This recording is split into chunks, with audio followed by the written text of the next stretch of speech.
Hello everybody, welcome to Red Tool House. On today's video, we are going to use this fun tool that I'm towing behind me there. I don't know if you guys can see that through my dirty window, but we've got a 6-inch wood chipper that we're going to make some wood chips.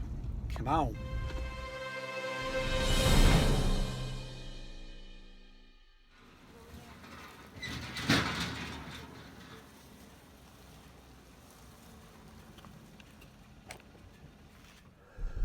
Well, so the $20,000 question, or really it's only about $144 question, is it better to rent one of these to make our own wood chips that we need for the garden, for the greenhouse, for our chicken run, all that type of stuff? Or is it better to try to bring in our own manually, truckload at a time, or even try to find tree trimmers that we can pay to bring them in? Now, as rural as we are, we know they're not just going to be in the area and just happen to bring us chips. We know that's not going to happen.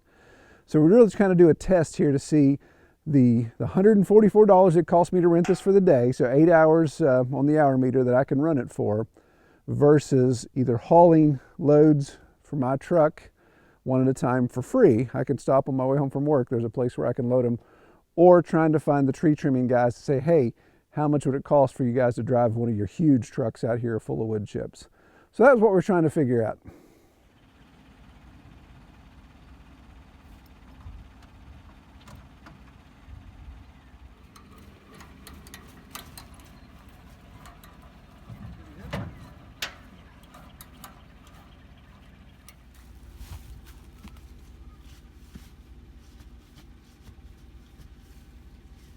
Where do you think you want to shoot?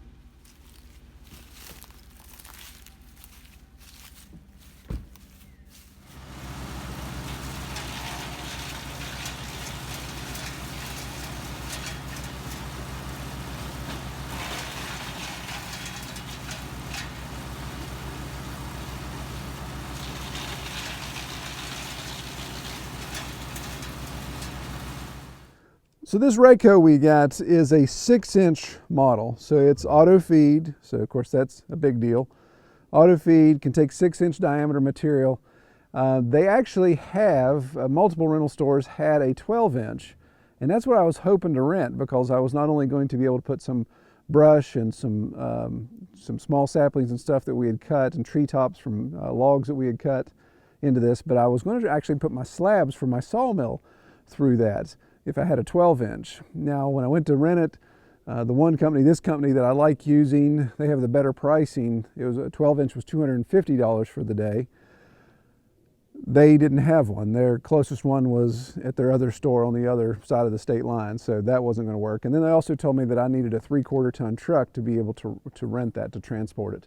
So I would have had to have my dad use his dually to be able to bring that down. So that wasn't an option.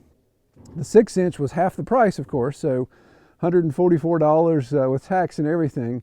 And we're still able to get quite a bit done. We not only cut up or chipped up a lot of the treetops around, but I even cleared some areas where I had some saplings that were growing up close to my power lines, areas around the front of the property where the creek is, my creek crossing, sycamore and willow were really starting to grow over. And then just other little areas, even behind me here, we cleared out some of the underbrush around through here. So we had no shortage of brush. It worked out pretty well when the fact that my folks came down to help us. It's cool that I'm blessed to have my parents, both of them are still healthy and eager to get out. They're in the early 70s, but still work hard. Mom still outworks all of us. So Mom and Kelly ran the chipper, and Dad operated the tractor, and the boys and I, we were in the woods cutting stuff or loading stuff up. Again, had treetops in different areas that were down, so we're using the tractor with our utility trailer to haul wood down to them. So as fast as we could bring it to them, they had it chipped up, and that seemed to work pretty well. So we ended up with this huge mountain of chips. And you may be thinking, wow, Troy, that's enormous. Or are you just playing with the scale of the camera? Well, actually, the pile of chips is really about this big. So it's definitely, if I would have to add it up, just by looking at the volume, I'd say it's probably about 7 to 10 of my truckloads. Again, I've got a short bed, the 5 3/4 foot bed on my Silverado, and I've hauled many loads of chips and know that this is probably about 7 to 10 loads.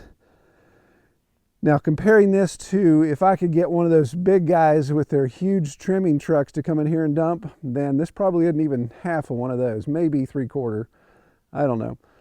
Never had that done, so I'm not exactly how much volume those guys can have, if they're completely full or not. So it's kind of somewhere in between. We had such an eclectic variety of material that we were bringing down that you can see the wood chips. We have decent sized chunks, and we got these little wispies. So obviously anytime we'd put twigs or the smaller parts, upper parts of a tree in there, then it would shred to this much finer material, more stringy looking. So you can see right here how we did a lot of sycamore. So you can see how stringy that is. And that stuff's going to break down great. I mean, for compost purposes, it's going to be fantastic. When we got in some of the poplar and the pine that was more dry, then you can see, you know, bigger chunks. But still not huge chunks. When I go to get the free stuff and I'm loading that by hand, those come from the big tree guys. So those are probably using the 12-inch chippers, and those produce much bigger flakes. So definitely got smaller stuff here to use. And like I said, it's a decent pile. You can see where we had it even kind of blowing out a little bit there, because we were actually burying the chipper in the process. So we wanted to spread that out as much as possible. Well, we feel here at Red Tool House we could never have too many wood chips. So to say, hey, did you get enough to do what you needed to? I say, well, no, I'd obviously like to have more. You know, there probably would never be too many wood chips. I'd love to have this whole area be wood chips. So I could definitely do more.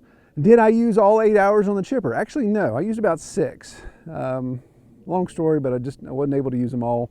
I could have done more today since this is a weekend, but I had other previous engagements.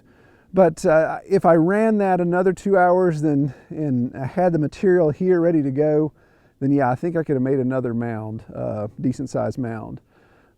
I could be way more efficient. Obviously, if I was planning on renting this and drug all the brush out of the woods and had it piled up here ready to go. But the problem with that is, quite frankly, I wasn't sure with the rental guys if they were going to have it. Most rental companies usually deliver, or usually will tell you hey, I'm going to rent you this, I'll have it when you get here. But I thought, man, I don't want to have all this brush piled up right here in the front of the property and them not have a rental, or it'd be broken or whatever, and I find out the last minute that I can't do that and then have this huge pile. So again, this was kind of a test. If I was to do this again, I would definitely bring a lot more brush out and have it ready right here in the staging area. So what really are the pros and cons of doing it this way? Well, the pros, of course, I could work at my own pace. I was actually chewing up material that needed to be taken out. Again, we cleared some right-of-ways under my power lines. We cleared some areas coming onto the property that were starting to get kind of bushy and looking bad. And then, of course, just cleaned up a lot of treetops that we had. With me running the sawmill, I cut a tree down, and I have the tops there and had them piled up to do whatever with. Being able to bring those down and clean all that up. So I got the chips that I wanted, but the bonus was I have a lot less underbrush in this area to deal with. So that was a pro. Another pro, of course, is the style of these chips. I like the smaller chips, the fine stuff. It's going to allow me to compost some things quicker. I think the chickens are going to do okay with this. As small as these are, I could even use them in a brooder or lining a nesting box. So really good there. So what about the cons? Well, the cons, obviously, I had to pick it up. I had to keep from breaking it, because obviously if I break it, it's my nickel. And now obviously I have to return it in the morning. So the drive time there, not a huge deal. It's sort of on my way to office. It's kind of a long way around. So it's not like it's a trip all on its own. But it did cost me $144 with tax to run it. So looking at this size of chips, if we would say that this is a half truckload or maybe a 3/4 truckload from the big tree trimming guys, then I produced that for $144. So if I was able to contact a tree trimming company and say, hey guys, for $144 or for $100 or for $75 or $50, whatever, would you guys drive out a truckload of chips the next time you're full to this location and dump it? And that's really kind of the big question to determine what makes the most sense. Now granted, that'll be a conversation that I have here in the next couple of weeks with tree trimming companies to see just what that will cost. Again, we're rural. It's not like there's a lot of those hanging around in this area. So they'd definitely be driving out of their way. And I know a lot of those companies are begging for people to take them. They're trying to find places to dump them all the time. But it has to be viable and reasonable for them in a driving distance. So the diesel it would take for them to drive all the way out here would kind of negate the freeness of it. So if you dangle some dollars there, maybe somebody would do that. So you may start small and say, hey, would you do it for 25 bucks? And think, no, no. Would you do it for 50 bucks? No, no. Would you do it for 75? So we'll see. We'll see what it goes. But you know, if I could get more, maybe 30% more of the chips for the same price or even less, then you think about it, well, I've just spent the money that I would spend less money that I would spend in renting, and of course save a day's worth of labor. If a truck backs up here, dumps, and he's gone, then you know, that gives me another full Saturday to do something else. So going forward, my recommendation would be, if you've got a rental company close by and you've got a lot of underbrush you got to deal with, you got a huge stack. Now that's the thing, if you just had a couple small saplings and things, this isn't worth it because it's going to go through that in no time. But if you have a lot of underbrush you need to get cleared up and you want the wood chips, then the cost of renting this probably isn't going to be a bad deal. It's going to be a good situation for you because you're going to clean up your area. But if you have somebody that will deliver free wood chips for you, then of course that's a no-brainer. But even if you have to pay somebody to deliver wood chips, then you're going to free up some time and labor, and you're probably going to save a little bit of money. So that's something to check out. Well, the next step, of course, is to get some of these wood chips in our hoop house that our chickens are going to live in for a little bit and help get all that turned up. So we'll get, I think we'll get the boys on that. They love running the wheelbarrow and the pitchfork. Those are two of their favorite tools, so we'll equip them and get them going on that. All right, take care, everybody.